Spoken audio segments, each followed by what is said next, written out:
Good morning BCom second year students. Income tax की class में आपका स्वागत है।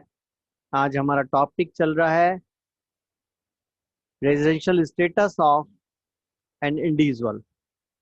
एक इंडिविजुअल का रेजिडेंशियल स्टेटस और एचयूएफ का रेजिडेंशियल स्टेटस फाइंड आउट करना है हमें।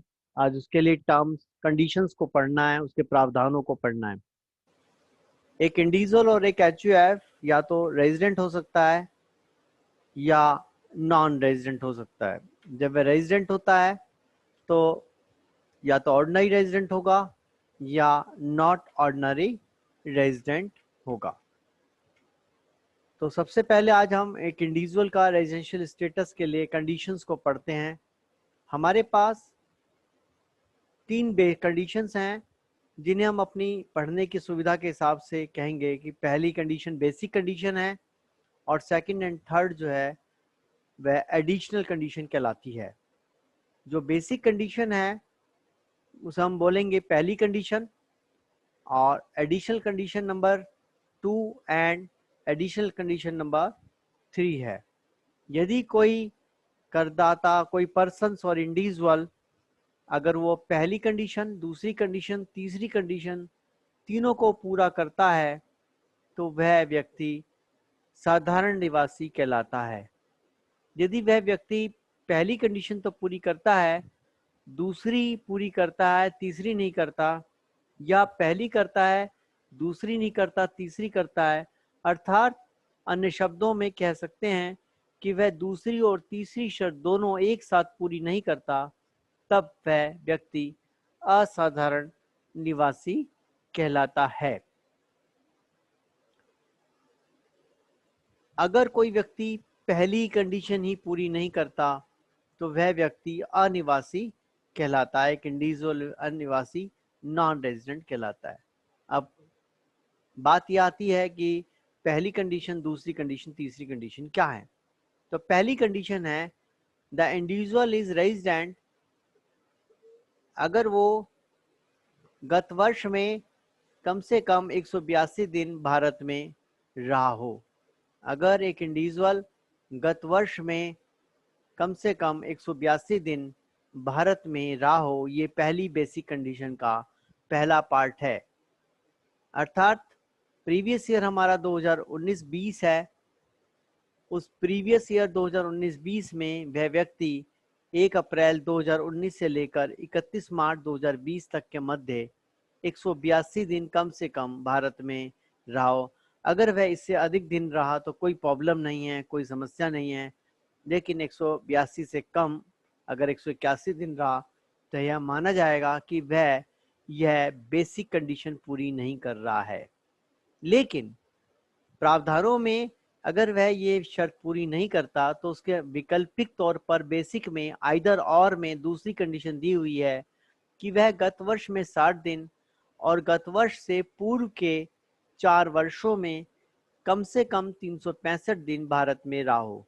मैं रिपीट करता हूँ, वैकल्पिक तौर पर alternatively he is in India at least 60 days in previous year and 365 days in 4 previous year preceding the relevant previous year।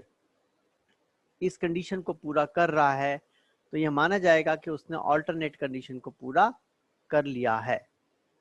तो पहली शर्त हमें समझ में आती है। बेसिक शर्त में दो ही बातें आई हैं कि वह गत वर्ष में 182 दिन कम से कम भारत में रहा हो, और अगर वह 182 दिन भारत में नहीं रहा है तो वह गत वर्ष से में 60 दिन और गत वर्ष से पूर्व के 4 वर्षों में कम से कम 365 दिन भारत में रहा हो।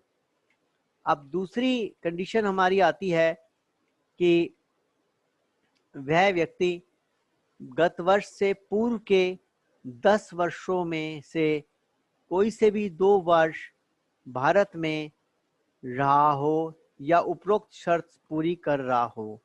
मैं रिपीट करता हूं कि वह व्यक्ति गत वर्ष से पूर्व के 10 वर्षों में से कम 2 वर्ष भारत में निवासी के रूप में रहा हो, तब वह यह माना जाएगा कि वह दूसरी शर्त पूरी कर रहा है। तीसरी शर्त हमारे पास है कि वह गत वर्ष से पूर्व के 7 वर्षों में, गत वर्ष से पूर्व के 7 ईयर्स में 730 दिन, कम से कम 730 दिन भारत में रहा है। अगर वो पहली, दूसरी और तीसरी शर्त पूरी करता है तो वह कहलाता है साधारण निवासी, और अगर वो पहली, दूसरी, तीसरी शर्त पूरी नहीं करता, पहली शर्त और दूसरी और तीसरी पूरी साइमल्टेनियसली नहीं कर पाता तो वह असाधारण निवासी, और पहली ही नहीं करता तो वह अनिवासी कहलाता है। अब इसमें कुछ पॉइंट्स जो हैं बड़े महत्वपूर्ण हैं। हमने कहा पहली शर्त बताई थी कि वह गत वर्ष से पूर्व के, गत वर्ष में 182 दिन और रहा हो। अगर वह शर्त पूरी नहीं करता तो वैकल्पिक तौर पर गत वर्ष में 60 दिन और गत वर्ष से पूर्व के 4 वर्षों में 365 दिन भारत में रहा हो।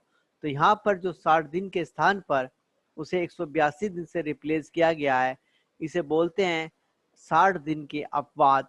अर्थात इसमें स्पष्टीकरण दिया गया है, अपवाद दिए गए हैं, अर्थात 60 दिन के बदले 182 दिन भारत में रहना होगा।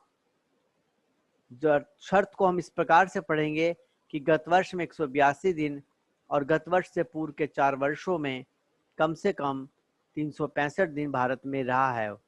तो पहली शर्त 182 दिन की अगर वही नहीं पूरी कर रहा था, फिर ये इसके स्थान पर कोई बात मतलब महत्वपूर्ण नहीं रहेगी।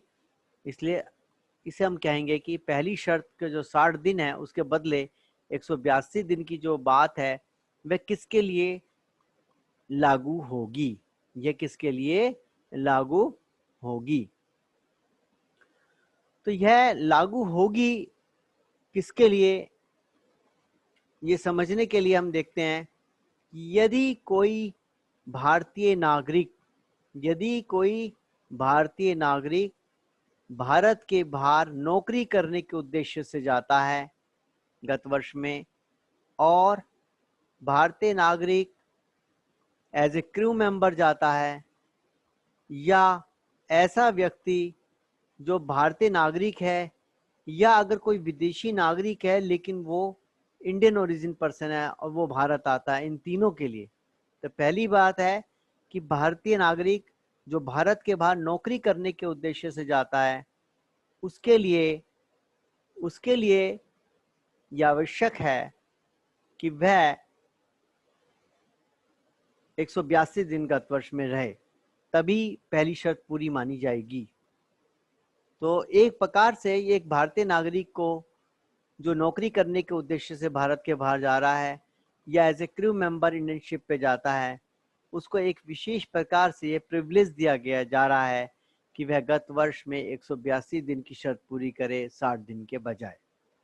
इसी प्रकार से एक ऐसा व्यक्ति जो भारतीय नागरिक हो और विदेशों में रह रहा हो, या विदेशी नागरिक जो इंडियन ओरिजिन है वह भारत आता है, तो उसके लिए भी 60 दिन के बजाय 182 दिन भारत में रहना आवश्यक होगा। तो यहाँ भी उसे एक प्रकार से हम प्रिविलेज दे रहे हैं। अब क्वेश्चन आता है, पर्सन ऑफ इंडियन ओरिजिन किसे कहते हैं? पर्सन ऑफ इंडियन ओरिजिन उस व्यक्ति को कहते हैं, भारतीय मूल का व्यक्ति कहते हैं, उसे कहते हैं जिसके माता पिता अथवा दादा दादी अविभाजित भारत में जन्म लिया हो। जिन्होंने, मैं रिपीट कर रहा हूँ, भारतीय मूल का व्यक्ति वह व्यक्ति होता है जिसके माता पिता अथवा दादा दादी अविभाजित भारत में जन्मे हों, उसे भारतीय मूल का व्यक्ति कहते हैं। और ऐसा भारतीय मूल का व्यक्ति अगर भारत आता है किसी भी कार्य से, चाहे व्यापार से, चाहे व्यक्तिगत कार्य से, चाहे रिश्तेदारों से मिलने, तब ऐसी स्थिति में उसके लिए 60 दिन के बजाय 182 दिन ही की शर्त को पूरा करना अनिवार्य होगा। ये हमारा हो गया पर्सन ऑफ इंडियन ओरिजिन। अगर अब आपको समझ में आ गया होगा कि यदि कोई व्यक्ति भारत में रहता है, तो अब यहाँ पर भारत में रहने की जो बात है वो आवर टू आवर कैलकुलेट की जाती है, लेकिन एग्जाम के पॉइंट ऑफ व्यू से उसके आने और जाने वाले दिन दोनों शामिल कर लिए जाएंगे कैलकुलेशन, डेज की कैलकुलेशन में। मैं रिपीट करता हूँ, एग्जाम के पॉइंट ऑफ व्यू से हमेशा आने और जाने वाले दिन काउंट किए जाते हैं। दूसरी बात है कि वो भारत में कहीं पर भी रह सकता है, अपने रिश्तेदारों के रहे, होटल में रहे, अपने घर रहे, कहीं भी रह सकता है। और यह जरूरी नहीं कि 182 दिन कंटिन्यूसली रहे, वह टूट तोड़ तोड़ के बीच बीच में कभी आ सकता है, कभी चला जाए, ऐसा कर सकता है। ये उसके पास, ये हमारी जो गणना है वो पासपोर्ट से हमारी गणना हो जाएगी दिनों की। इसका अर्थ कंक्लूजन पता लगता है कि रेजिडेंट कौन है जो तीनों शर्त पूरी करता है। नॉट ऑन रेजिडेंट कौन सा है, जो पहली करता है लेकिन दूसरी और तीसरी को साइमल्टेनियसली पूरी नहीं करता। नॉन रेजिडेंट क्या कौन है, जो पहली शर्त पूरी नहीं करता, तो फिर वह व्यक्ति अनिवासी कहलाता है। आशा है आपको आज का लेक्चर समझ में आ गया होगा। Thank you very much income tax students.